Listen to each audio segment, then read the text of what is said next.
Assalamualaikum warahmatullahi wabarakatuh. Saya Haji Muhammad Iqbal, PJS Ketua Kadin Aceh. Dalam menghadapi pandemi COVID-19, menghimbau kepada masyarakat Aceh, khususnya warga Kota Banda Aceh, untuk mematuhi protokol kesehatan.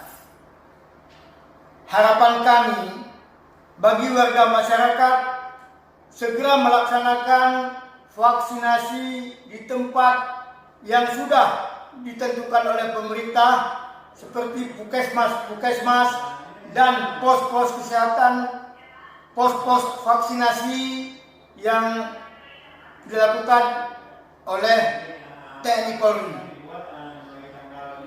Apabila hal tersebut kita patuhi bersama, insya Allah Aceh akan bebas dari pandemi dan kita semuanya bisa beraktivitas normal kembali. Demikian dan terima kasih. Wabillahi taufik. Wassalamualaikum warahmatullahi wabarakatuh.